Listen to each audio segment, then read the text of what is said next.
1 hour back మరలా RO గారు doctor Mallikarjun గారితో మరొకసారి స్పష్టంగా మాట్లాడారు.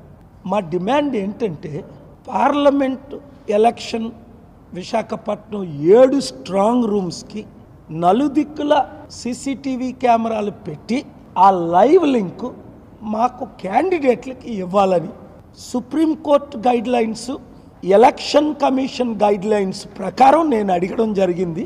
14th వీరి సమక్షంలో వారు కూడా ఇండిపెండెంట్గా అడగడం జరిగింది. మరి ఒకసారి మేము ఈ 33 క్యాండిడేట్ల సిగ్నేచర్స్ స్వీకరించి ఆర్ఓ గారికి, ఆంధ్రప్రదేశ్ CEO మీనా గారికి, chief election commission Rajiv Kumar గారికి, అలాగే చీఫ్ జస్టిస్ ఆఫ్ ఇండియాకి, ఇతరులకు మేము కాపీ పెడుతున్నాం. ఇప్పుడు వరకు ఎందుకు ఇవ్వలేదు? ఇంతకు ముందు ఇచ్చినట్లు. దీనికి బాధ్యులు ఎవరు? లేదు సార్, మాది 3 టైర్ సెక్యూరిటీ ఉంది. డాక్టర్ మల్లికార్జున్ గారు అంటే నాకు చాలా గౌరవం, కానీ ఇక్కడ ఆర్ఓగా ఆయన ఉన్నారు కాబట్టి క్యాండిడేట్లుగా మేము వారు అథారిటీ కాబట్టి వారికి లెటర్లు రాస్తున్నాం. వారు 15th ఒక రిప్లై ఇచ్చారు. ఎలక్షన్ కమిషన్ ఆర్టికల్ 13 కోట్ చేసి అది నేను ఇన్వెస్టిగేట్ చేయించాను. Supreme court retired judges, high court judge, అలాగే అడ్వకేట్స్ ద్వారా ఈ 7 days మేము అదే చేసాం.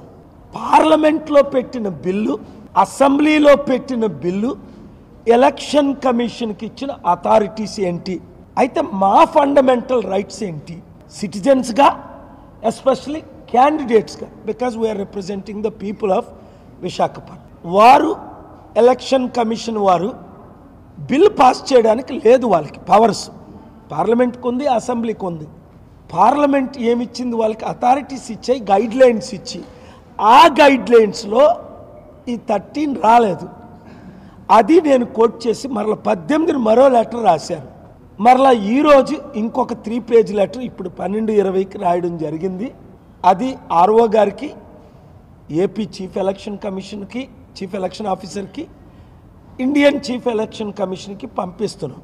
ఆ తరువాత జరిగిన విషయాలు మా కోఆర్డినేటర్ దిలీప్, అలాగే మన ఎంపీ క్యాండిడేట్ హరి గారు, ఇండిపెండెంట్ క్యాండిడేట్, వీరందరూ కూడా వెళ్ళి, సూర్యం గారు, నేను పర్సనల్గా, జగదీష్ గారు, గణపతి గారు, కృష్ణ గారు, ఇతరులు వీరు కూడా వెళ్ళి ఆర్ఓని కలవడం జరిగింది. వారు కూడా లెటర్లు రాయడం జరిగింది. ఇక్కడే మేము న్యాయం చేయలేకపోతే పార్లమెంట్లో ఎట్లా న్యాయం చేస్తాం? ప్రజలకు ఎట్లా న్యాయం చేస్తాం? కనుక మరొకసారి అందులో ఈ 7 రోజులు జరిగిన షాకింగ్ ఫ్యాక్ట్స్ ఉన్నాయి. అన్నీ చెప్పలేం, కానీ టైం లేదు కనుక 2-3 పాయింట్స్ నేను చెప్తాను. తర్వాత వారు కూడా వారి ఎక్స్పీరియన్స్ చెప్తారు. నెంబర్ 1, ఎస్కోటలో మా ఏజెంట్, మా బ్రదర్లా, మా బావగారు వెళ్ళి అబ్జర్వ్ చేశారు. అక్కడ ఆఫీసర్సే, పోలింగ్ ఆఫీసర్సే, అయ్యా ఇక్కడ అవినీతి జరుగుతుంది, మాకు హెల్ప్ లేదు, వీళ్ళు గూన్స్ లాగా వచ్చి మమ్మల్ని అటాక్ చేస్తున్నారు, పోలీస్ ప్రొటెక్షన్ లేదు, ఓన్లీ 1 or 2 పోలీస్ ఆఫీసర్స్ ఉన్నారు. ఇవన్నీ రికార్డ్ చేశాం. నేను గాజువాకలో ఉంటుండగా మురళీనగర్ బూత్ 235లో అవినీతి జరుగుతుందంటే నేను రష్ అయ్యాను. అక్కడ శ్రీకాంత్ అనే పోలీస్ ఆఫీసర్ నన్ను 15 minutes అడ్డుకున్నాడు.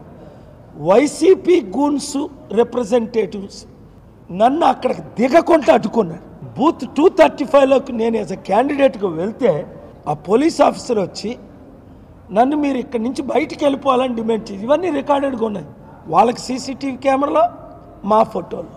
ఎంత దౌర్జన్యం, ఎంత అవినీతి చూడండి. మూడోది, 6 గంటలకి ఓట్లు వేయడం జరిగింది. కొందరు లేటుగా ఎంట్రీ తీసుకున్న తర్వాత 7, 8. నేను తెల్లవారు 3 వరకు పర్సనల్గా ఉన్నాను. ఎస్కోట్ ఏమో విజయనగరం పంపించేశారు, రాలేదు. ఇక్కడ పార్లమెంటరీ ఆధ్వర్యంలో జరిగిన ఎలక్షన్ ఆర్ఓ గారు ఎక్కడుంటే విజయనగరం ఆర్ఓ కలెక్టరేట్కి పంపడం అది ఇల్లీగల్, అనెథికల్, ఇమ్మోరల్. రెండోది, పక్కనున్న భీమిలి, గాజువాక 3, 4, 5 వరకు రావడానికి కారణాలు ఏంటని ఇన్వెస్టిగేట్ చేశాం. అందులో కొందరు ఏజెంట్లు బయట పంపించేసిన తర్వాత స్లిప్పులు ఇచ్చి బటన్లు నొక్కించుకుంటున్నారు. అది ఎంతసేపు పడుతుంది? 7 సెకండ్లకు ఒక బటన్, అంటే నిమిషానికి 60 సెకండ్లలో మీరు కనీసం 6 వేసుకోండి, 5 వేసుకోండి. 10 నిమిషాల్లో 50, 20 నిమిషాల్లో 100, 30 నిమిషాల్లో 150. ఈ 2000 బూతుల్లో ఒక 1000 బూతుల్లో 150 ఓట్లు అవినీతిగా పోలైందంటే దాదాపు 1,50,000 ఓట్లు. వేసింది ఎవరు? వాళ్ళ మనుషులు. వేయించింది ఎవరు? వాళ్ళ మనుషులు. స్లిప్పులు ఇచ్చింది ఎవరు? వాళ్ళ మనుషులు. ఇవన్నీ రుజువులతో. ఈ వీడియో కనుక మీకు నచ్చినట్లయితే లైక్ చేయండి, షేర్ చేయండి, సబ్స్క్రైబ్ చేయండి. అలాగే పక్కనే ఉన్న బెల్ ఐకాన్ కూడా క్లిక్ చేయండి.